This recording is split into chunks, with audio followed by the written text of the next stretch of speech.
And she's got a tattoo on her back that she had drawn on by somebody. She it's of an anchor because she ran with a lot of old war veterans that are homeless for a while. I'm not going to go too much into all that stuff, but she also her and Wooster both have this really strange thing with their face in general and their optics. No, we got another question. Oh God. Okay, anyway, keep going. Keep going. So basically, when it comes to Charlie, her the cloth actually goes over top of her optics, and it's stitched in the center and on the sides, so it kind of gives her this eye approach to optics, which is kind of creepy looking, but it's kind of awesome. And it also makes her eternally look pissed like she's pissed off. She also has this big flap of cloth that hangs down the back that kind of makes it look like she has a really big backwards baseball hat on. Because I was going for kind of a punkish look, and that's where it came from. And she's got this really huge zipper pull. It's really ridiculously big. Then you've got Wooster, who is a glider. Yes, Wooster can fly. It's not fly, it's gliding places. But he's got a elastic type. It's actually an outfit he wears over top of his underneath. If you see him without his outfit on, it's actually pretty funny. I'm not really going to go too much into why, but suffice it to say that Wooster never likes to be seen without his clothes on because of the way he looks underneath. Yeah. And one of the best things about Wooster, and you can this isn't a big giveaway because you can see it in the picture, is when I designed Wooster, I designed him after a sparrow. He hunches down, and his legs have that backward bending thing that birds do, sort of.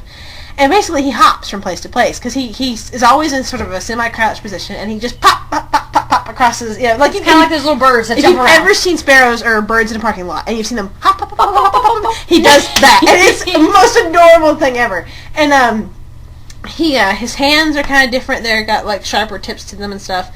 And he also has sort of a similar thing like Charlie has with the cloth over the optics, but it's only on the bottom portion, kind of. And he has a headgear, like a head wrap that he wears.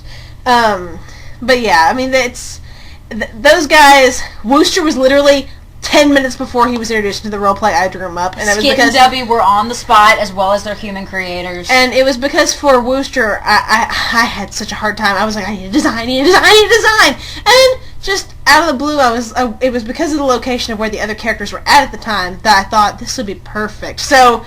And I really had wanted to do one that was kind of bird-like, so I was like, this is perfect! And Charlie came about because of Crawford, actually, because Crawford likes, can I say what Crawford... Crawford is a drummer. He loves drums. Yeah, he loves drums. But he's also I'm trying to think, a purist, I think. Yeah. He only likes official percussion instruments, so if you're like a fan of just banging on the desk and stuff, which is what Charlie does... Charlie does the kind of percussion... Stomp. Like Stomp. If you've ever heard of the band Stomp, that...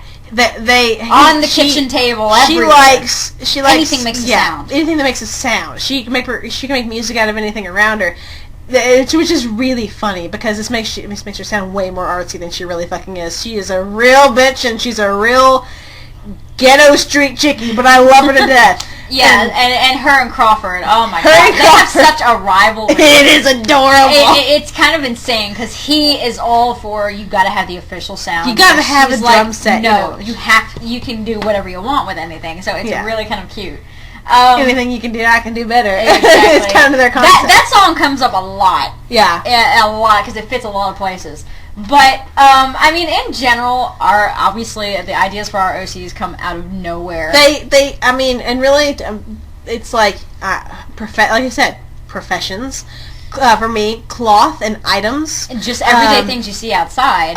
Personality. The person, like I said, even. Anton, once I had his personality nailed, I knew exactly what it was going to look like. Yeah. So past things that you've done yourself. Yeah, exactly. It depends, because like I said, when I come to fabrics, where I got the fabrics for the Eve Punks, Twain is mattress sticking fabric, which is actually a kind of fabric that's used in old feather mattresses and feather pillows. And this is something that was a big part of my childhood, because we had a feather mattress when I was a kid, and I'm severely allergic to feathers. So we can't have it in the house for long. But, it gives you an idea of background with things. We'll give you more insight on that, because Insane Alchemist decided to ask one that was really close to this question. So we're going to go into go ahead and go into that one, since this is going into an hour, so hopefully that answered your question, Sigma. So, let's say bye. And completely. Let's say bye. Goodbye.